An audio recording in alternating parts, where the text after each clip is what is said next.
अस्सलाम वालेकुम, नमस्कार, सत श्री अकाल। मैं हूँ शातिक शाह। आप देख रहे हैं शासन भारती न्यूज। आइए एक नज़र कुछ खास खबरों पर। धन्यवाद।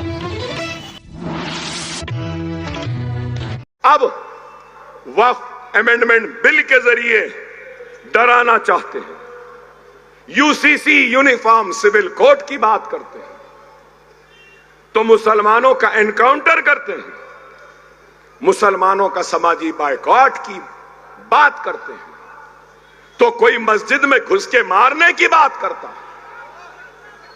आप बताओ, क्या हिंदुस्तान का मसला वो किसानों की खुदकशी, क्या लव जिहाद, घर वापसी से कम हो जाएगी? मैं पूछना चाहता हूं, क्या वो महाराष्ट्र का किसान जो खुदकशी कर रहा है, रामजादे या हरामजादे बोलने से क्या अपनी खुदकशी रोक देगा? मेरा जवाब दो। वो जालिम जो हमारी मां और बहनों का रेप कर रहे हैं, क्या जेएसआर के नारे लगाने से रेप कम हो जाएंगे? बीफ बीफ बीफ कह के मारते हो, पीटते हो, लोचते हो। मैं उनसे पूछना चाहता हूं, खराब दिखेगा। गौ रक्षक है ना गौ रक्षक, जो गौ माता की रक्षा करते हैं, करना चाहिए।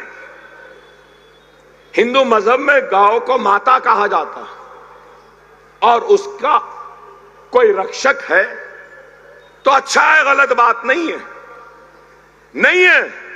मगर उन गौ माता के रखवालों से, गौ रक्षकों से मेरा सवाल है। दुनिया के चौथे नंबर पर जो बीफ एक्सपोर्ट करता है, उस मुल्क का नाम इंडिया है, भारत है, हिंदुस्तान है। भाई, सालाना 25,000 करोड़ का बीफ इंडिया से एक्सपोर्ट हो। सिर्फ गौ माता के नाम पे सिर्फ हमको मारेंगे, हमको पीटेंगे। अरे आपकी जिम्मेदारी है कि ये एक्सपोर्ट को रोकें। आपकी जिम्मेदारी है कि इन एक्सपोर्टर से चंदा लेने वालों के खिलाफ आप उठ जाएं। और मैं उम्मीद करता हूं, अगर गौ माता के सही रखवाले हैं, रक्षक हैं, तो ये लोग आएंगे, मेरे साथ खड़े हो जाएंगे और मोदी से और अमित शाह से, बीजेपी से लड़ेंगे। देश की खुशहाली की बात करना भड़काऊ है? देश की तरक्की की बात करना क्या भड़काऊ है? देश के किसानों की बात करना क्या भड़काऊ है? देश की मां और बहन के रेप की बात करना, उसको रोकने का मुतालबा करना क्या भड़काऊ है? देश में पानी नहीं है, पानी दो कहना क्या भड़काऊ है? देश में नौकरियां नहीं है, नौकरियां दो कह रहा हूं, क्या भड़काऊ है? क्या महंगाई देश की कम करो कहना भड़काऊ है? अरे किसी में हिम्मत नहीं है बोलने की, डरते हैं कल के चाय वाले से लोग,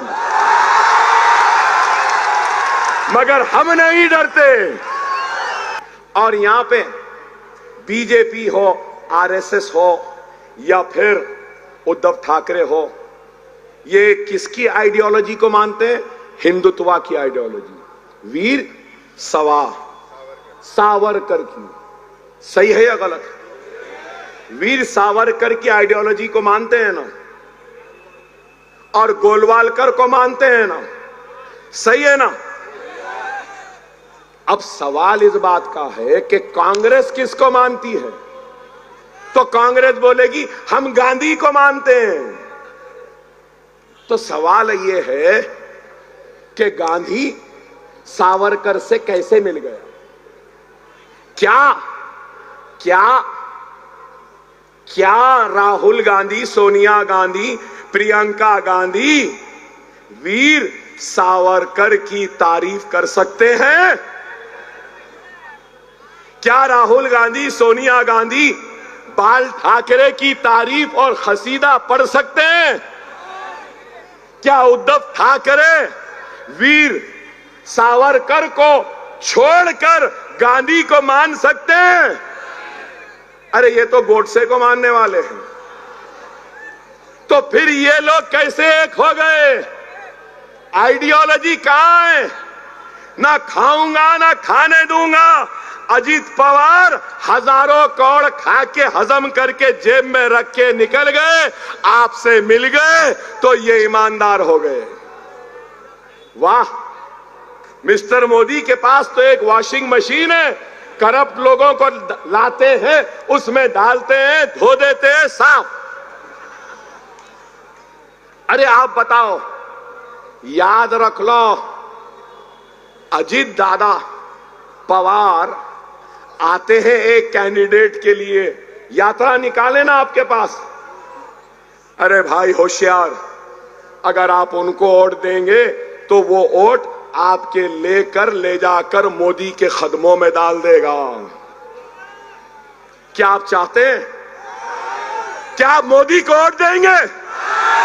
क्या आप योगी को वोट देंगे? मगर ये लोग कैसा आ रहे मालूम?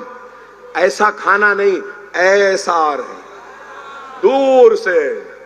खुदारा होशियार, सब इधर उधर जा सकते हैं, हम नहीं जाएंगे।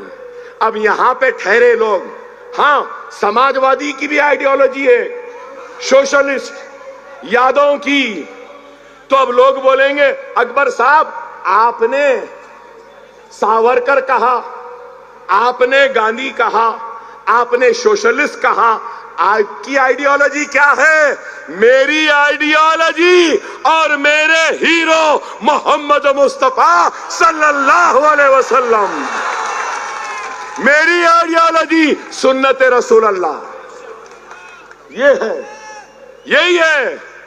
खुदारा समझो, खुदारा समझो, मैं कह रहा हूं, अभी 3 मिनट है, सुन लो, सुन लो।